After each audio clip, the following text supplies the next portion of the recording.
My name is Emily, and the morning my 7-year-old son brought Daddy's secret phone to school for show and tell, I thought I was dealing with a simple case of infidelity. I was wrong. What started as a teacher's urgent whisper turned into a discovery that would shatter everything I believed about my husband, my marriage, and the quiet suburban life I thought we were living. When that first message popped up on the screen with a heart emoji, I had no idea I was holding evidence that would put my entire family in danger. The truth wasn't just hidden in that phone, it was buried under layers of lies I never saw coming, and uncovering it would cost us everything. If you're watching this right now, drop a comment below telling me where you're from. Hit that like button and subscribe to hear more stories. The morning started like any other Thursday. I stood at the kitchen counter, spreading peanut butter across whole wheat bread, while Noah hummed the theme song from his favorite cartoon at the table behind me. 7 years old and already too smart for his own good, my little boy swung his legs beneath his chair, his backpack already stuffed with books and toys he'd insist he needed for the day. "Mom, can I have the dinosaur juice box?" he asked, using his name for the apple juice with the T-Rex on the label. "Already in your lunchbox, sweetheart," I said, smiling over my shoulder. The coffee maker gurgled its last breath of morning fuel, and I poured a cup for Ben, adding the precise amount of cream he liked. 15 years together, and I knew his coffee order better than my own. I glanced at the clock. 7:23 a.m. He'd be down any minute, already running late as usual. When Ben appeared in the doorway, he was buttoning his dress shirt with one hand while scrolling through his phone with the other. His eyes never left the screen. "Morning," I said, holding out his coffee. He took it without looking up, mumbling thanks. A text notification chimed, and he immediately silenced his phone, shoving it into his pocket. When I stepped closer to kiss his cheek, he turned his head at just the wrong moment, and my lips caught only air. "Big day?" I asked, trying to ignore the small sting of rejection. "Yeah, meetings all afternoon," he said, finally glancing at me. But his eyes held something I couldn't quite read. Distraction, maybe, or exhaustion. He'd been working so hard lately. Too hard. "Don't forget Noah has soccer at 4, I reminded him. "Right. Yeah, I'll try to make it." He downed half his coffee in 3 gulps, kissed Noah's head absently, and grabbed his jacket from the hook. That's when I noticed. No briefcase. "Honey, your briefcase," I called after him. He paused at the door, glanced back with a tight smile. "Don't need it today. Everything's digital now." Then he was gone, the door clicking shut with a finality that felt heavier than it should have. Noah appeared at my elbow, watching through the window as his father's car backed out of the driveway. "Mom? Hmm? Why does Daddy have 2 phones?" I laughed, ruffling his sandy hair. "What do you mean, baby? He just has his phone." "No, he has another one, a black one. I saw it under his car seat when I dropped my action figure." Noah's face was innocent, matter of fact. "Oh, that's probably just his work phone, honey. Lots of people have those for business calls." "But why does he hide it?" My hand paused mid-ruffle. "He doesn't hide it, Noah. He just keeps it separate. Now finish your breakfast. We leave in 10 minutes." But his question planted something small and uncomfortable in my chest, a seed I tried to ignore as I wiped down counters and packed my own work bag. The drive to Meadowbrook Elementary was filled with Noah's chatter about Show and Tell Friday, coming up tomorrow. He'd been talking about it all week, debating whether to bring his rock collection or the model rocket we'd built together. "I think I'm going to bring something really special," he announced from the back seat, his voice bubbling with mischief. "Oh yeah? What's that?" "It's a surprise, but everyone's going to think it's so cool." I caught his grin in the rearview mirror and felt that warm rush of maternal pride. God, I love this kid. Everything about him, his curiosity, his laugh, the way he saw wonder in the smallest things. Just make sure Mrs. Dalton approves it first, okay? Okay, Mom. I pulled up to the drop-off lane, and Noah unbuckled himself, launching forward to kiss my cheek. Love you, Mom. Love you more, baby. Have a great day. I watched him run toward the entrance, his backpack bouncing against his shoulders, and felt grateful. Grateful for him, for our little family, for this simple, predictable life we'd built. If only I'd known how quickly it would all unravel. I was halfway through responding to work emails when my phone rang. The school's number flashed on the screen, and my heart immediately kicked into a higher gear. They never called unless something was wrong. Hello? Mrs. Reynolds? The voice was calm but carried an undercurrent of tension.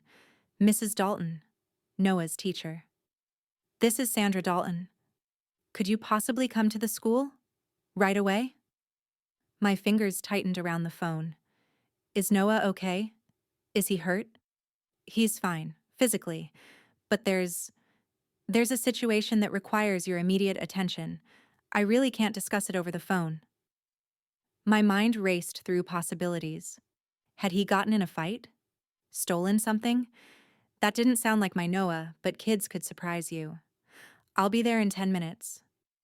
I grabbed my keys with shaking hands, barely remembering to lock the house behind me. The drive back to school felt surreal, like I was watching myself from outside my body. Other parents moved through their normal mornings, dropping off forgotten lunches, chatting in parking lots, while I felt like I was plunging underwater. Mrs. Dalton was waiting outside the main office when I arrived, her arms crossed, over a cardigan despite the warm morning. In her hands, she held a plastic bag. Inside was a phone, a sleek, black phone. Mrs. Reynolds, thank you for coming so quickly. She gestured toward the office. Let's talk inside. The principal, Mr. Hewitt, stood when we entered, his expression professionally neutral. They both looked uncomfortable, like they were about to deliver bad news they'd rehearsed but weren't sure how to begin. What's going on? I asked, my voice coming out higher than intended. What's Noah done? Mrs. Dalton glanced at Mr. Hewitt before speaking. Noah didn't do anything wrong exactly. This morning, during our early free time, he was showing some classmates a phone. He told them it was Daddy's secret phone and that he'd found it under the car seat. The room seemed to tilt slightly.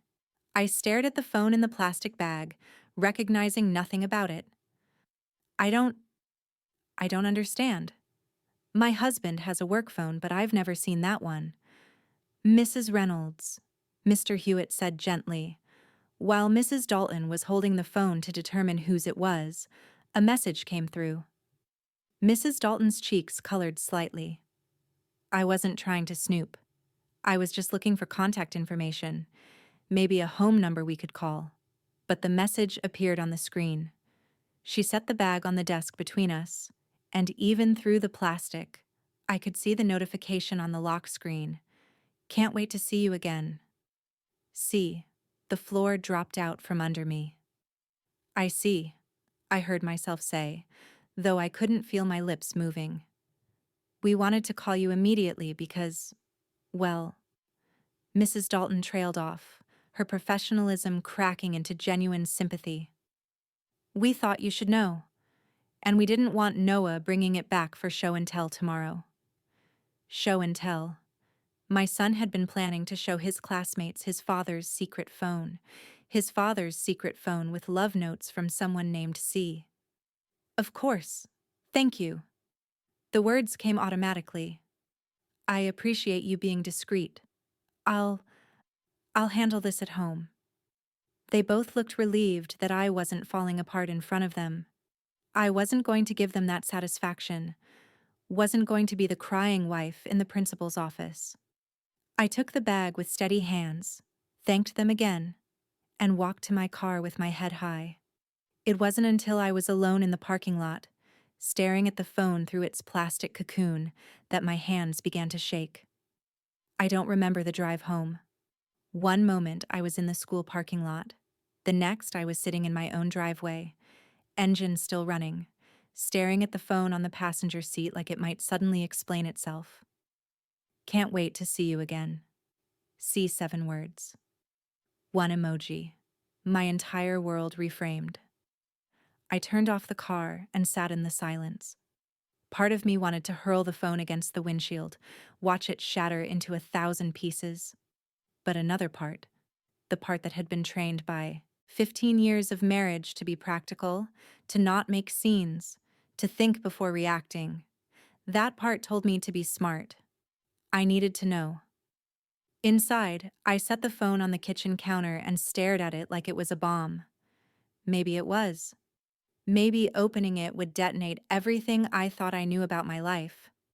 My mind began involuntarily scrolling through recent memories, reframing them in this new, sickening light. Ben's late-night work calls, where he'd step out onto the patio, speaking in hushed tones.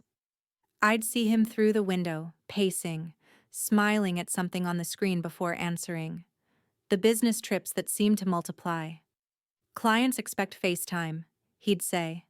Can't build trust over Zoom. His sudden interest in going to the gym at odd hours.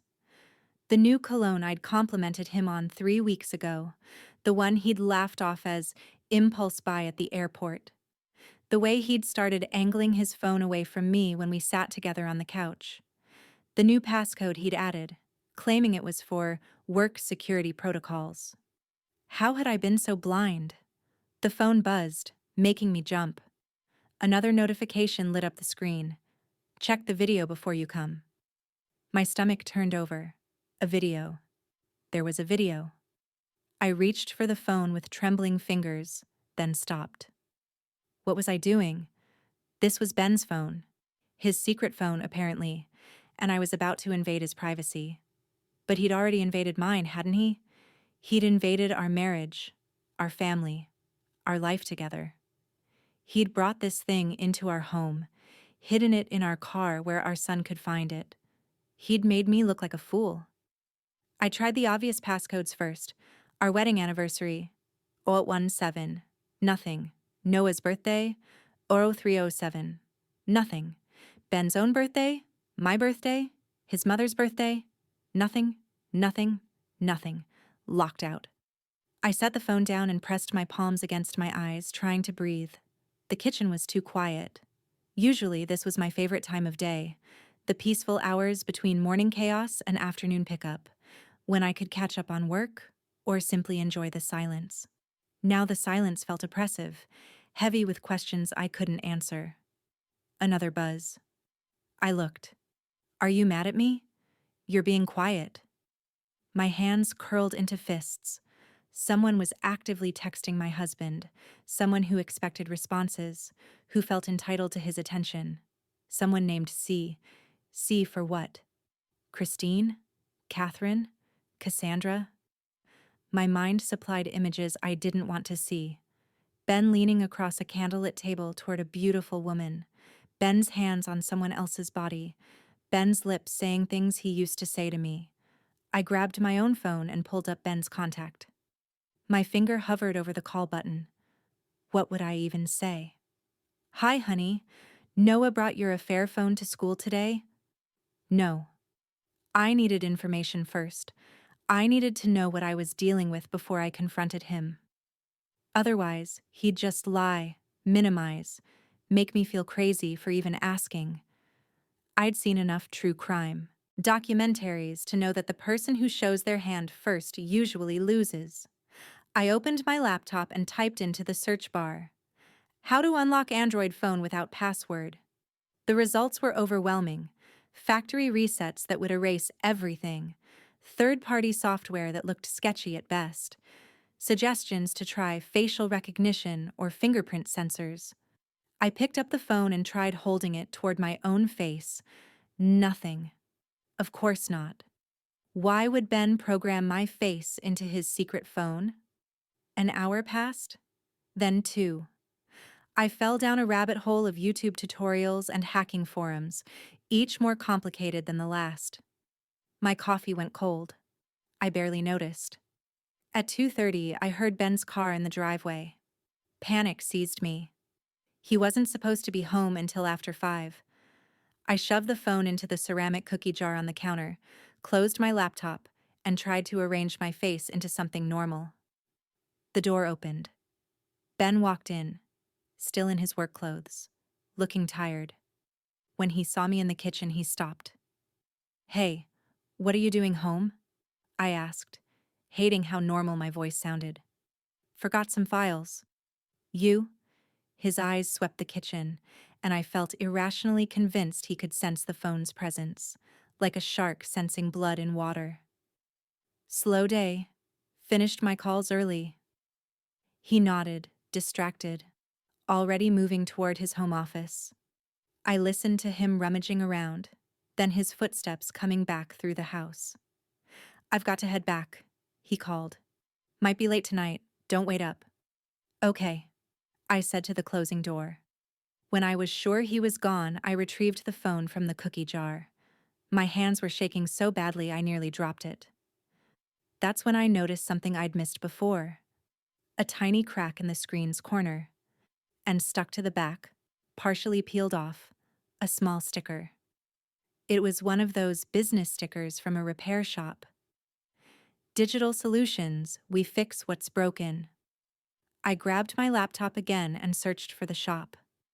One location, 20 minutes away. They opened until 6. Maybe they could help me.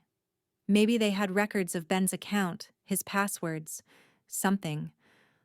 Or maybe this was crazy. Maybe I was about to blow up my marriage over a misunderstanding.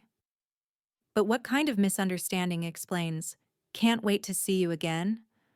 I looked at the clock. 3:15. I had enough time to get to the shop and back before Noah needed pickup. I grabbed my purse and the phone, this time wrapping it in a dish towel to hide it. I felt ridiculous, like a spy in my own life. The drive there felt longer than 20 minutes. Every red light was an eternity. Every turn brought a fresh wave of nausea. What was I doing? What if this was nothing? What if C was just a colleague? The heart emoji just friendly? But people didn't have secret phones for friendly colleagues. The shop was small, wedged between a dry cleaner and a tax preparation office. A bell chimed when I pushed open the door. Behind the counter, a young guy with thick-framed glasses looked up from a disassembled tablet. "Help you?" I unwrapped the phone and set it on the counter. "I found this, and I'm trying to unlock it. There might be contact information inside for the owner." The lie came easily, which scared me. He picked it up, examined it. "We worked on this one. See the sticker? That's our tracking code." He typed something into his computer. "Yeah, we replaced the screen about a month ago. Customer was Benjamin Reynolds." My heart hammered against my ribs. "That's my husband." The tech guy's eyes widened slightly. "Oh, okay. Do you know his passcode?" "No, that's the problem. Can you access his account information?" He shifted uncomfortably. "Look, I can't just give out customer passwords. Privacy policy and all that." "Please." My voice cracked despite my best efforts. "It's important." Something in my face must have convinced him, because he sighed and typed more keys. "I shouldn't do this, but..." "Okay. When we run diagnostics, sometimes the system temporarily logs passcodes for test purposes. Let me see if..." He squinted at his screen. "Okay." He used 2579 for the unlock when he picked it up. Might not still be the code, but worth a shot. "Thank you," I breathed. "Thank you so much." Back in my car, I held the phone with shaking hands and typed 2579. The screen unlocked. I sat there for a moment staring at the home screen. A generic mountain wallpaper, no personal photos, icons for all the standard apps, plus a few I didn't recognize. The Messages app showed several unread notifications. My finger hovered over it. This was it. The moment of truth. Once I opened this, I couldn't unknow what I'd find. I thought of Noah, his innocent question this morning. Why does Daddy have two phones? I thought of Ben's face this afternoon, distracted and distant. I thought of 15 years of marriage, of building a life together, of the promises we'd made. Then I thought of that message. Can't wait to see you again. I opened the messages. The first thread was from C. Dozens of messages stretching back months. My eyes skimmed over them, each one a small knife. Last night was incredible. Can't stop thinking about you. Same hotel? Same time? My vision blurred with tears, but I forced myself to keep reading. Below C's thread were others, names I didn't recognize, some just numbers. But then I saw something that made me freeze, a message thread with someone labeled Drop. I clicked on it. Meet at the usual spot. Bring everything. Packages ready. No cops. Final exchange happens Friday.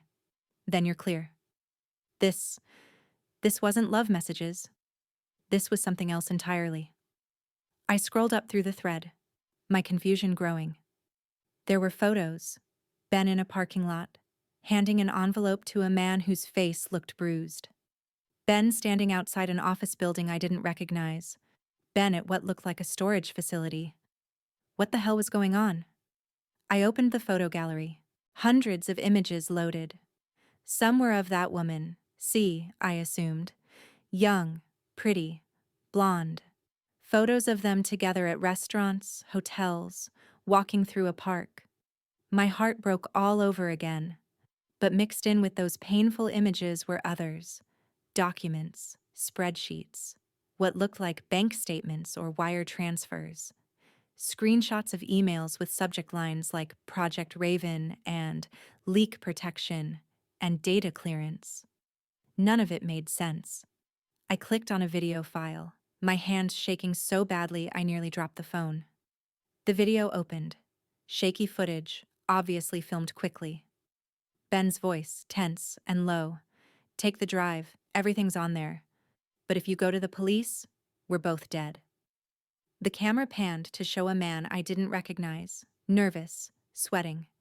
He took a small flash drive from Ben and handed over a thick envelope. No police, the man agreed. I just want out. The video ended. I sat in the car, the phone clutched in my hands, my mind reeling. Ben wasn't having an affair. Or maybe he was. But that was the least of our problems. My husband was involved in something dangerous, something criminal. And somehow, impossibly, our 7-year-old son had stumbled onto evidence of it all. I sat in that parking lot until my phone alarm reminded me to pick up Noah from school. I wiped my face, checked my eyes in the mirror, red but passable, and drove to Meadowbrook on autopilot. Noah bounded into the car with his usual energy, chattering about kickball at recess and how Tommy had brought his hermit crab for early show and tell. I made the appropriate sounds of interest while my mind spun in circles. What was Project Raven? Who was the man in the video? What had Ben gotten himself involved in? And underneath all those questions, the one that made me feel sick, was my family in danger? Mom, you're not listening, Noah complained. Sorry, baby. Just thinking about work. Tell me again? By the time we got home, I'd managed to compartmentalize enough to function. I hid Ben's phone back in the cookie jar, seemed as good a place as any, and helped Noah with his homework. I started dinner. I did laundry. I performed the careful choreography of normal life while my mind screamed. Ben came home at 7, later than he'd said but earlier than I'd expected. He had flowers. Grocery store flowers. The ones near the checkout wrapped in cheap cellophane. But still. He hadn't brought me flowers in months. For my beautiful wife, he said, kissing my cheek. His lips lingered a moment too long, and I fought the urge to pull away. What's the occasion? No occasion. Just saw them and thought of you. Gilt flowers. The realization hit me with crystalline clarity. He knew something was wrong, could sense my distance, and was trying to smooth it over before I even knew there was a problem. Except I did know. I knew everything. Well, not everything, but enough. They're lovely, I lied, taking them to find a vase I didn't want to use. Dinner was painful. Ben was overly attentive, asking about my day, complimenting the pasta, laughing too hard at Noah's jokes. I watched him like he was a stranger, cataloging details I'd never noticed before. The way his eyes darted to his regular phone every few minutes, the tension in his shoulders, the false brightness in his smile. "Hey," I said carefully, as if the thought had just occurred to me. "Something funny happened today. Noah brought a phone to school for show and tell. Said it was yours?" Ben's fork stopped halfway to his mouth. His face went very still. "Did he?" His voice was measured, controlled. "Mm-hmm. Mrs. Dalton called me to come get it. A black phone, Android. She said Noah found it in the car." "Ah." Ben set down his fork and laughed, but it sounded hollow. "That old thing. It's just a backup work phone I keep for archived data. Company policy. Have to maintain access to old files for compliance reasons. Boring stuff." "Why was it in the car?" "Must have fallen out of my bag. You know how messy that back seat gets." He was smiling, but his knuckles were white around his water glass. "Where is it now?" "I left it in the car. Want me to go get it?" "No, no, I'll grab it later. Not important." But his eyes said otherwise. After dinner, after Noah was in bed, Ben found me in our bedroom. He wrapped his arms around me from behind while I stood at the dresser, and I forced myself not to flinch. "You okay?" he murmured into my hair. "You seem distant." "Just tired. Work stuff." His hands moved to my waist, and I recognized the gesture, the prelude to intimacy. My stomach turned. "I'm sorry I've been so busy lately," he said. "I know I haven't been as present as I should be. Things are just intense at the office right now." "It's fine," I said, pulling away gently. "I think I'm coming down with something. Might sleep in the guest room so I don't get you sick." The lie came so easily. When had I become such a good liar? "Oh, okay." He looked hurt, confused. "Feel better?" I gathered my pillow and went to the guest room, closing the door firmly behind me. Then I sat on the edge of the bed and pulled out my own phone. I needed help. I needed someone I could trust, someone who could make sense of this. I called my brother. "Em, it's 11 o'clock. Everything okay?" Liam sounded alert despite the hour. Perks of being an IT specialist who kept weird hours. "Can you come over tomorrow? I need your help with something." "What kind of something?" I hesitated. "Technical. Computer stuff. I can't explain on the phone." A pause. "This is about Ben, isn't it?" Liam had never fully warmed to my husband, though he'd never said why. Some sibling instinct, maybe, that had pinged something off in Ben's character years ago. "Please, Liam. I'll explain tomorrow. I'll be there at 10. After we hung up, I lay in the dark, listening to the house settle. I heard Ben's footsteps in the hallway, pausing outside my door.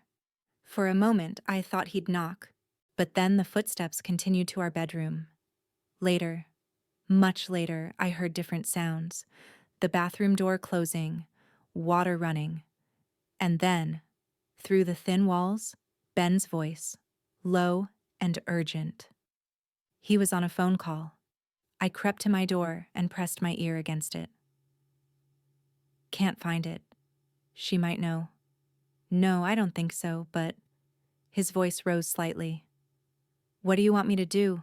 She's my wife. I understand the stakes." "Yes, by Friday." I said I'll handle it. The call ended. I heard him pace the bathroom for several minutes before the door finally opened and his footsteps retreated to bed. I lay awake the rest of the night, watching shadows move across the ceiling, wondering who my husband really was. Ben left early the next morning. No goodbye, no note. I heard his car pull out of the driveway before dawn, and I felt relieved not to have to look at his face and pretend everything was normal.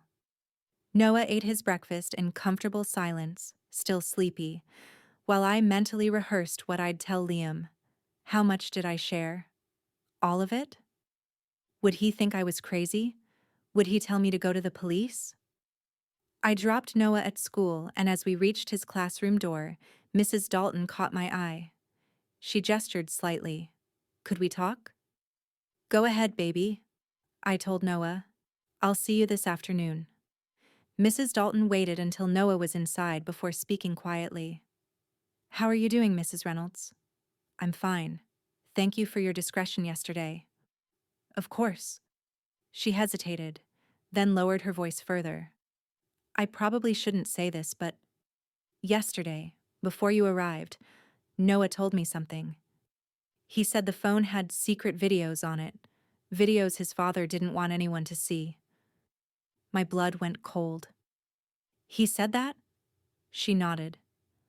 I thought you should know. In case, well, in case it's relevant to whatever situation you're dealing with. I thanked her and somehow made it back to my car before my hands started shaking again. Noah had seen the videos. My baby had seen God knows what on that phone before bringing it to school. What had he seen? How much had he understood? By the time I got home, Liam's truck was already in the driveway. He met me at the door, tall and lanky, his software engineer uniform of a faded band t-shirt and jeans. All right, spill, he said without preamble. What's going on? I retrieved the phone from the cookie jar and handed it to him. I need you to help me access everything on this. Every file, every message, every photo. His eyebrows rose. This is Ben's phone? His secret phone, apparently. Jesus. He turned it over in his hands. How'd you get the passcode? Long story? Can you help me or not? Yeah, I can help. But He looked at me seriously. If you're doing this to hurt yourself, if you're not ready for what you might find, maybe you shouldn't look. I need to know, Liam. All of it. He sighed and pulled out his laptop, connecting the phone with a cable he'd brought. Okay. Give me a few minutes. Those minutes stretched into an hour. I made coffee neither of us drank and paced the kitchen while Liam worked, his fingers flying across his keyboard, his face growing increasingly troubled. There's a lot here, he said finally. A lot. Messages, emails, photos, videos, and there's an encrypted folder that's going to take me some time to crack. What's in the regular folders? He turned the screen toward me. See for yourself. I scrolled through what he'd organized. The messages with C, whose full name appeared to be Claire Morrison, were definitely romantic, at least on her end. Lots of heart emojis, suggestive language, talk of meeting up.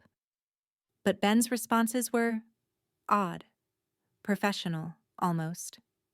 Confirmed for Thursday. I'll have what you need. Same location as before. This doesn't read like an affair, Liam said, echoing my own thoughts, at least not from his side. The photos told a similar story. Claire appeared in many of them, but so did other people, men in suits, parking lot meetings, what looked like surveillance shots taken from a distance. And then there were the documents. Bank statements showing wire transfers in amounts that made my head spin. 50,000 here, 75,000 there, all to accounts I didn't recognize. Emails with subject lines that made no sense. Project Raven update, data acquisition timeline, leak protection protocol. Your husband's company, Liam said. What do they do exactly? Data security consulting. They work with corporations, government contractors. Ben's always said it's boring stuff. Firewalls, encryption, compliance audits. This isn't boring stuff. He pointed to an email chain. This looks like corporate espionage. Or worse. My stomach dropped. What do you mean worse? See this? He highlighted a message.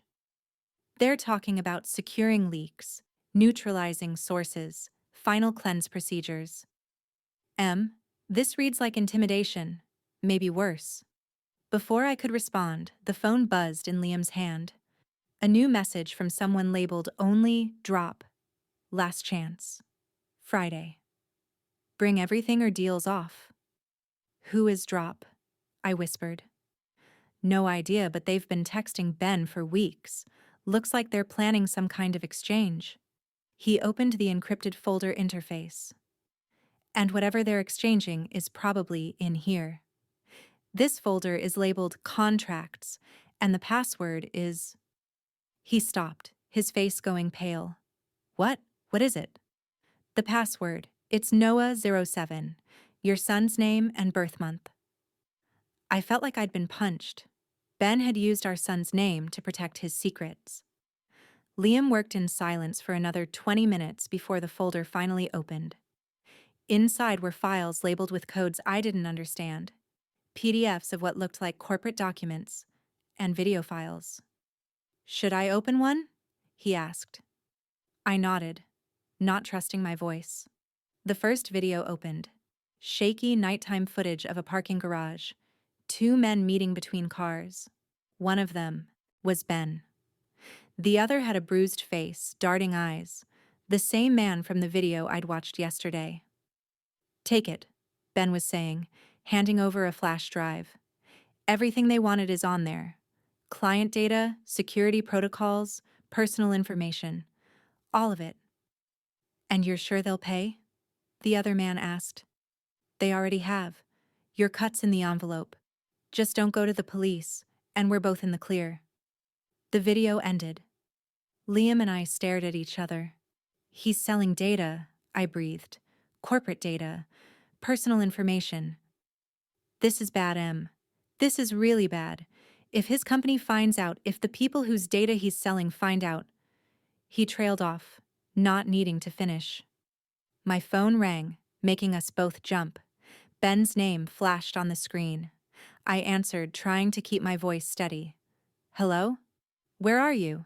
Ben asked. His voice was tight, controlled. Home. Why? Is anyone there with you? I looked at Liam, who was frantically gesturing for me to lie. No, why? Emily, I need you to listen to me very carefully. Go to our bedroom. Check the nightstand drawer on my side. There's an envelope there. I need you to take it and leave the house.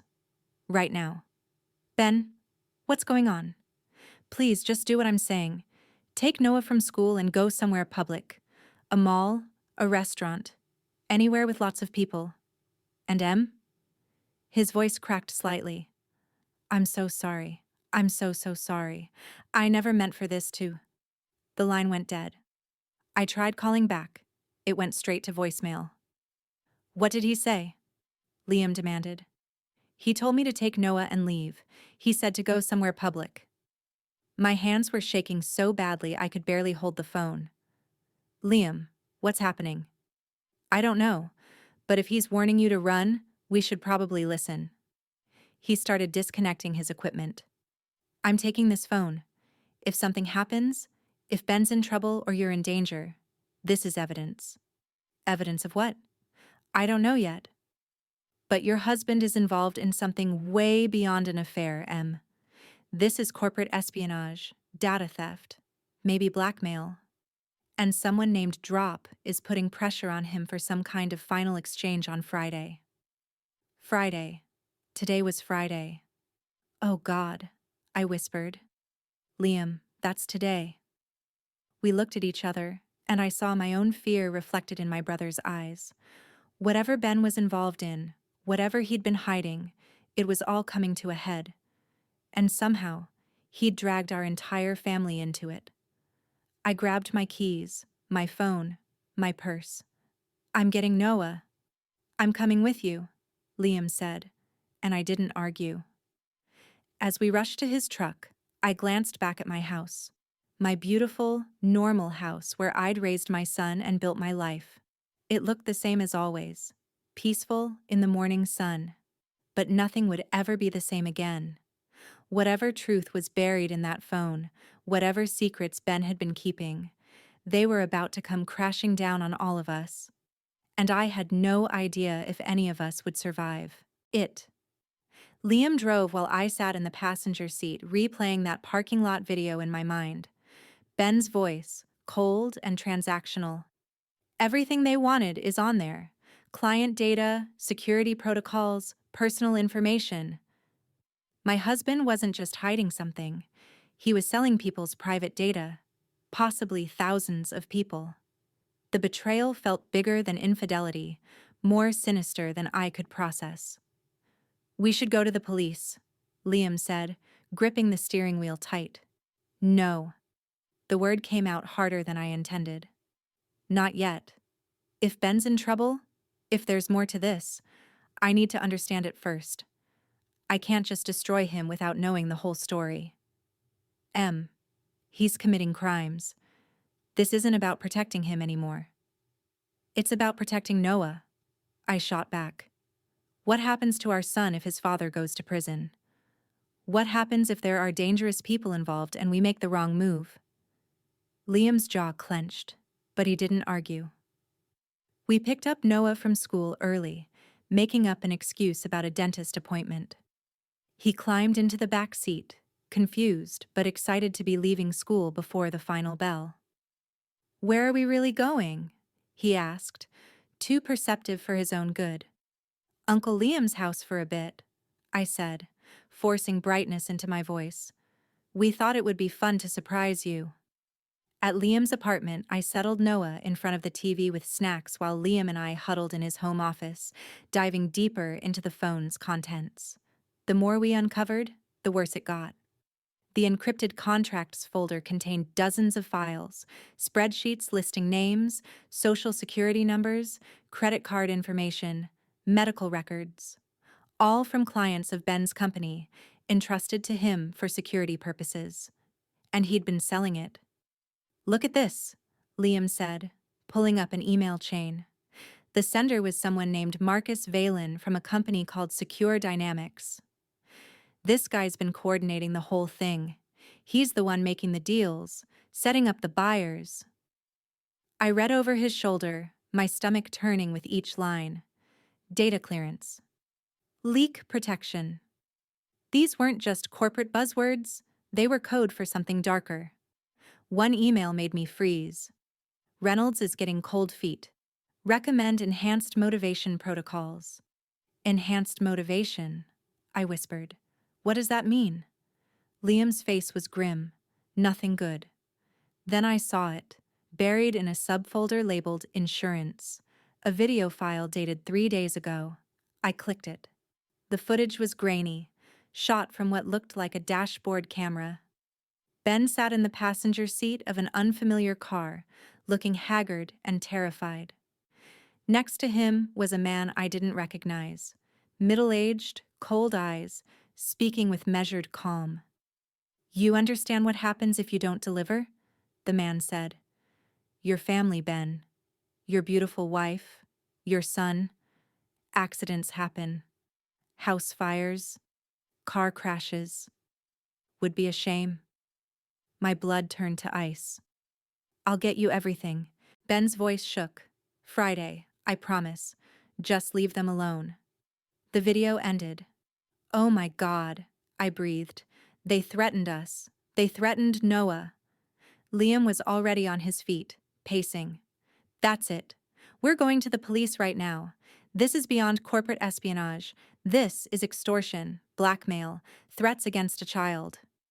But before I could respond, the phone buzzed. A new message from Claire. "We need to talk. He's gone too far. Meet me." I stared at the message, my mind racing. Who was Claire? An accomplice? A victim? Another piece of this nightmare puzzle? "Don't respond," Liam warned. This could be a trap.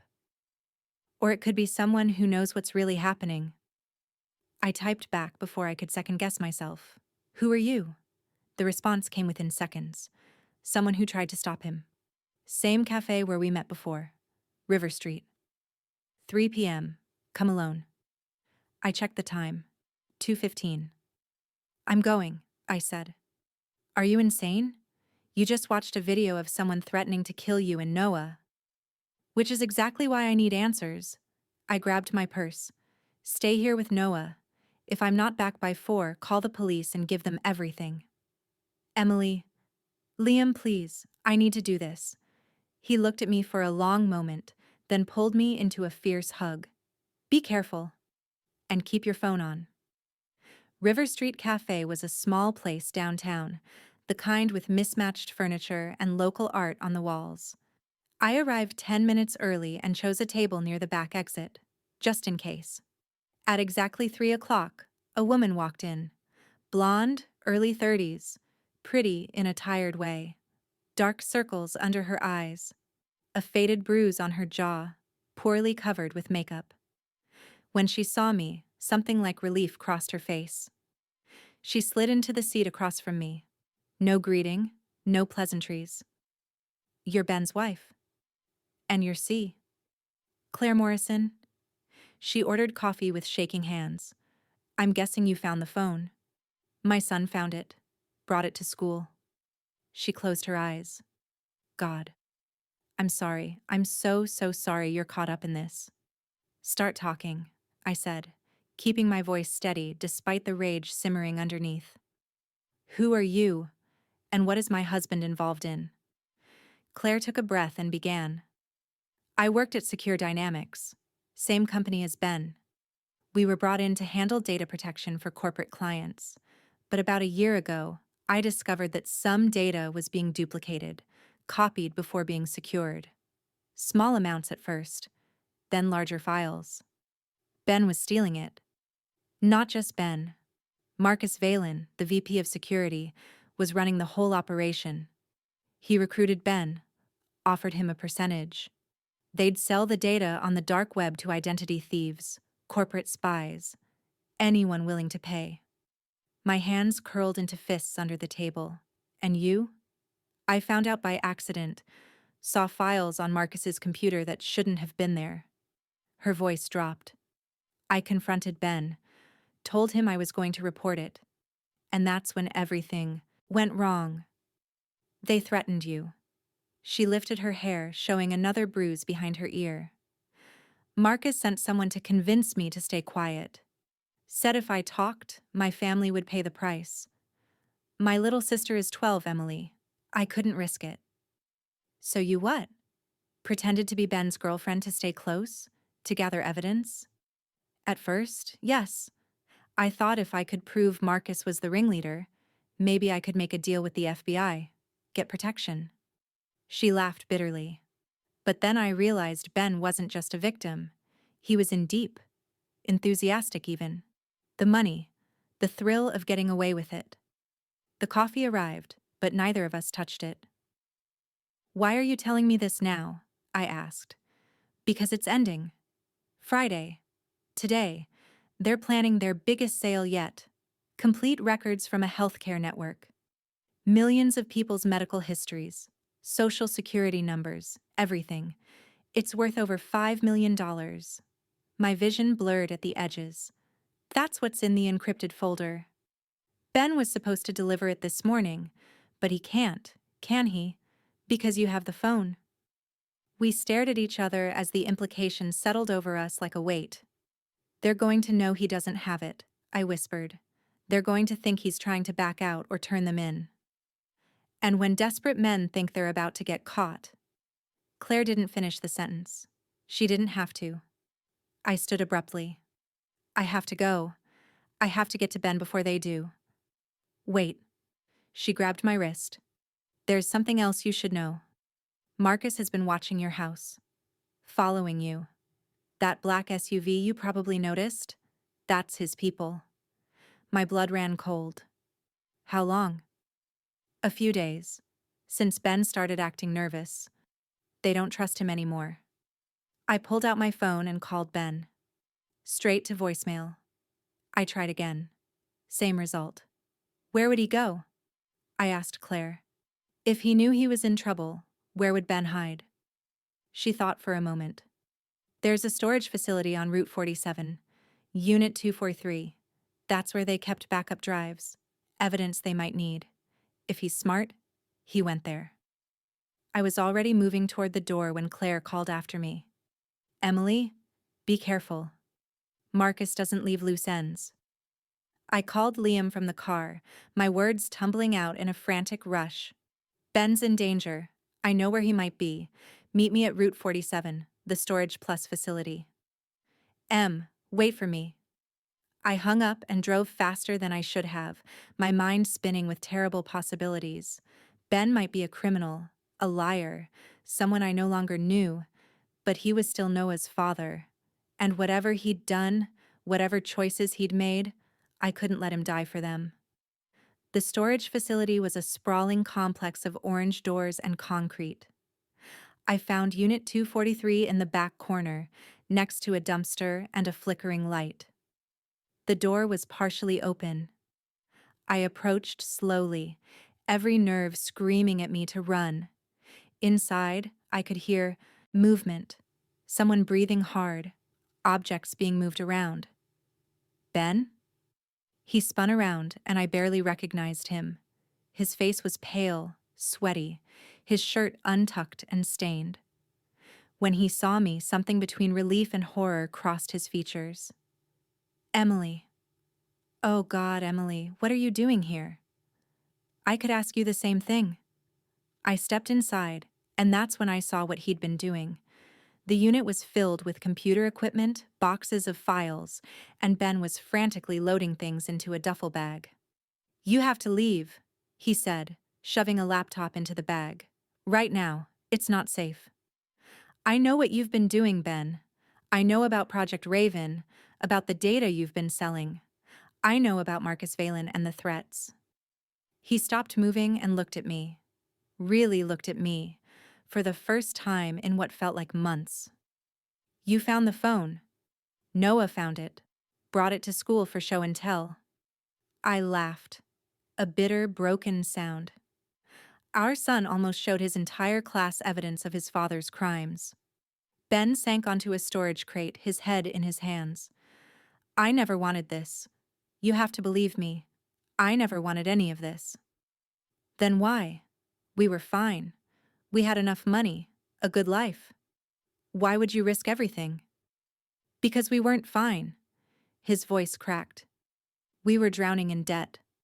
My mom's medical bills, the second mortgage I took out without telling you, the credit cards maxed out because I was too proud to admit I couldn't provide for my family. I stared at him, feeling like the ground was shifting beneath my feet. What are you talking about?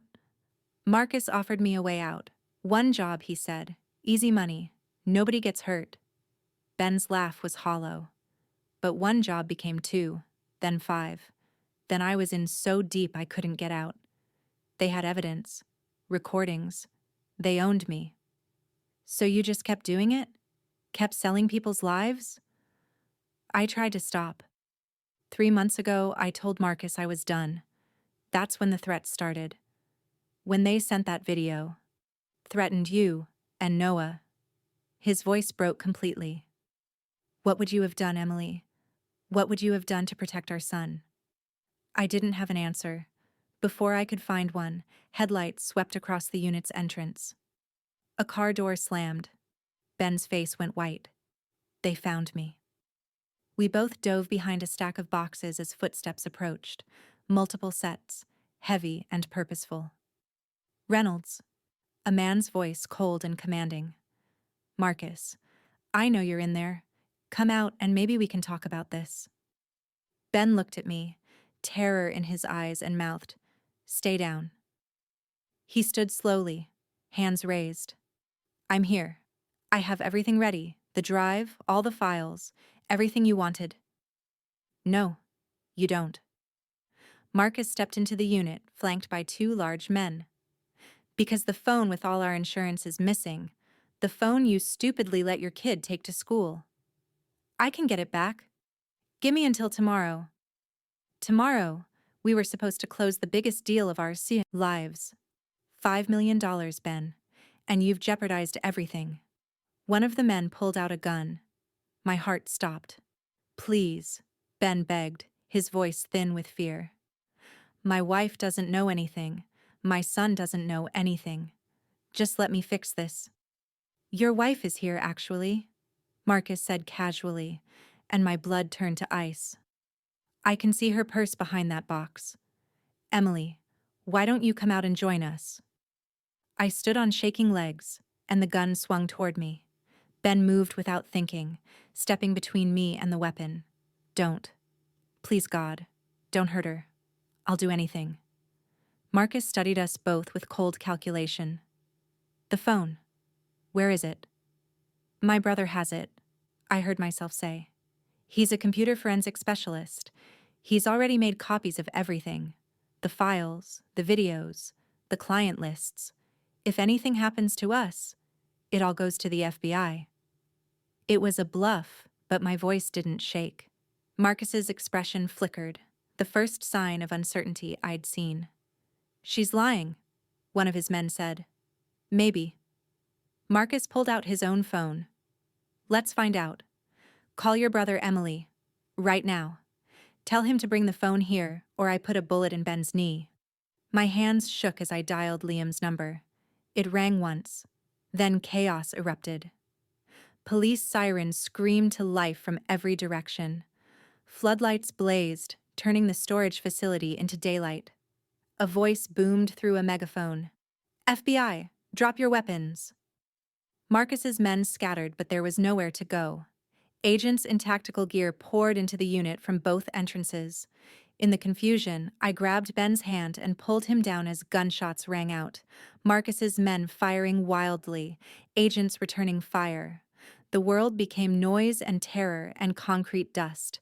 When the shooting stopped, Marcus was on the ground in handcuffs, screaming threats. His men were subdued, disarmed. And standing at the entrance, holding Ben's secret phone up like a trophy, was Claire. She'd called the FBI. She'd brought them here. She'd saved our lives. The hospital smelled like antiseptic and fear. Ben sat in a bed, bandaged from where he'd caught a ricochet fragment in his shoulder. Not serious, the doctor said. Lucky. I sat in a chair across the room, not beside him. Not close. FBI agents had questioned us for hours. I'd told them everything. The phone, the videos, the meeting with Claire. Ben had corroborated it all, his voice hollow and defeated. Now we were alone, and the silence was suffocating. Will you ever forgive me? He finally asked. I looked at him, really looked at him. This stranger wearing my husband's face. I don't know. Emily? You lied to me for a year, Ben. You put our son in danger. You sold people's private information for money. My voice stayed eerily calm. You became someone I don't recognize. I was trying to protect us. By destroying us? I stood, needing distance. The FBI said you're looking at multiple felony charges. Even with cooperation, you'll probably do time. He closed his eyes. I know. Noah asked me yesterday if you were a bad person. Do you know what I told him? I said you made bad choices, but you were trying to make them right. I grabbed my purse. I hope I wasn't lying. Where are you going? Home. To pack. Noah and I are staying with Liam for a while. Please. Don't. I held up a hand. I need time. Space. I need to figure out if there's anything left of my marriage worth saving. I walked out before he could respond, before the tears burning behind my eyes could fall. The weeks that followed blurred together. Ben took a plea deal. Testimony against Marcus Valen and the entire Project Raven operation in exchange for a reduced sentence. 3 years, the prosecutor said, possibly less with good behavior. The media had a field day. Corporate data theft ring exposed. Father of 7-year-old whistleblower cooperates with FBI. They made it sound noble, like Ben had planned to expose the corruption all along, but I knew better. He'd been caught. That was all. Claire visited me once, looking healthier than when we'd met at the cafe. I wanted to thank you, she said, for being brave enough to look at that phone. For not destroying the evidence. You're the one who brought in the FBI. Only because you held on to everything long enough for it to matter. She smiled sadly. I've been offered a job with a cybersecurity ethics firm. Starting over, you know? Maybe you can too. After she left, I sat with those words. Starting over. Could I? The preliminary hearings started in December. I attended with Noah, sitting in the back of the courtroom while Ben testified against Marcus and the others. He looked smaller somehow, diminished in his prison-issued clothes. But when he spoke about the threats against his family, about his fear and desperation, his voice grew stronger. Not excusing himself, just explaining, owning it. During a recess, Noah tugged my sleeve. Mom, can I talk to Daddy? I looked at Ben across the courtroom, at the guards flanking him, at the man who'd shattered our lives, and maybe saved them too. Just for a minute, I said. I watched them from a distance, Ben kneeling down to Noah's level, both of them crying. Noah said something that made Ben laugh through his tears. When Noah hugged him, I had to look away. On Christmas Eve, 6 months after everything fell apart, I received an envelope with no return address. Inside was a new phone, brand new, still in packaging, and a note, typed, for when you're ready to know everything. A friend. I turned the phone over in my hands, my heart pounding. What secrets remained? What truths were still hidden? Liam found me standing in the kitchen, staring at the device. What's that?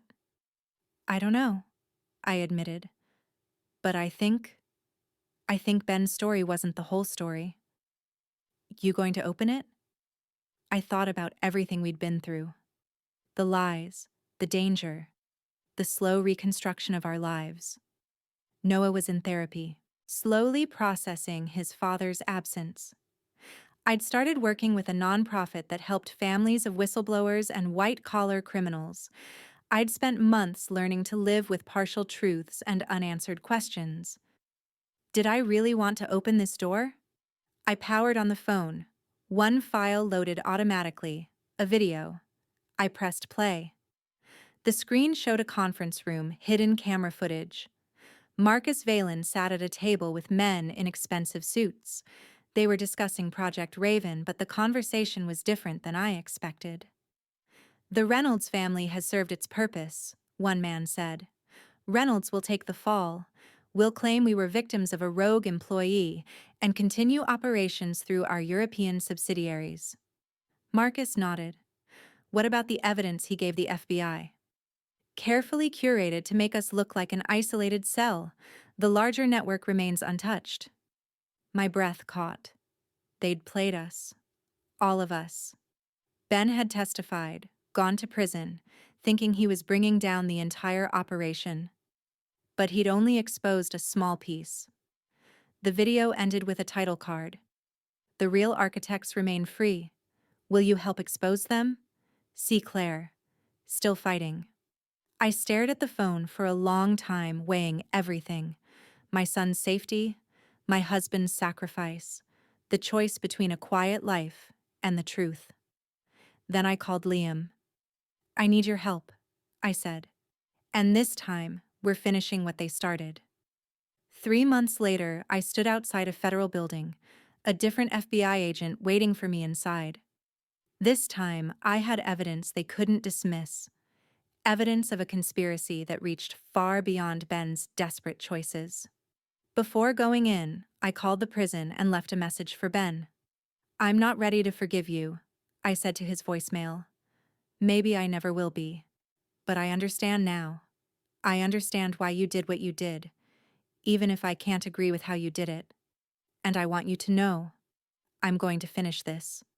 For you. For us. For everyone they've hurt. When I hung up, I felt lighter somehow. Not free, but closer to it.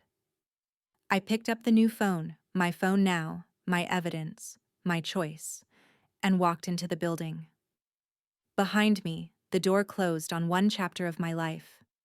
Ahead, another was just beginning. 6 months later, the verdict came down on a Tuesday. Marcus Valen, guilty on all counts. 25 years. The 6 executives captured in Claire's hidden footage. Guilty. Sentences ranging from 10 to 18 years. The entire Project Raven network dismantled, assets seized, victims contacted and compensated. And Ben, his sentence reduced to time served for his additional cooperation in exposing the larger conspiracy, was coming home. I picked him up from the facility on a gray morning in April. He looked different. Thinner. Older. But somehow more present than he'd been in years. "Hi," he said softly. "Hi." We drove in silence for a while. Then Ben said, "Noah sent me drawings. Every week. He's gotten really good." "He has. Art therapy helped." "And you? How are you?" I thought about my answer carefully. "I'm working on it. Some days are better than others." I know I don't have the right to ask, but we're not getting back together," I said, the words I'd been practicing for weeks finally emerging. "Not the way we were.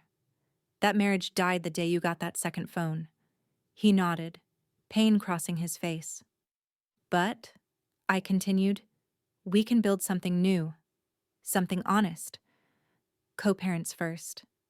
Friends maybe. Eventually. We'll see." "I'll take it," he whispered. "I'll take whatever you're willing to give." We pulled up to Liam's house where Noah was waiting on the porch. When he saw his father, he rocketed down the steps, and Ben caught him in an embrace that made my eyes sting. I watched them from the car, father and son, broken and rebuilding, and felt something shift inside me. Not forgiveness. Not yet. But maybe, someday, something close to peace. Claire had been right. We could start over. All of us. And as I looked at the clear April sky, I thought about that second phone. The one that had destroyed everything and somehow saved it too. The one that had forced all of us to face the worst in ourselves and fight our way back to something better. Secrets, I'd learned, never stayed buried. But neither did truth. And in the end, that made all the difference. If the person you trusted most turned out to be a stranger, would you have the courage to face the truth? Or would you choose the comfort of not knowing? If this story made you think twice about the secrets people keep, hit that like button and subscribe for more stories about the hidden truths that change everything.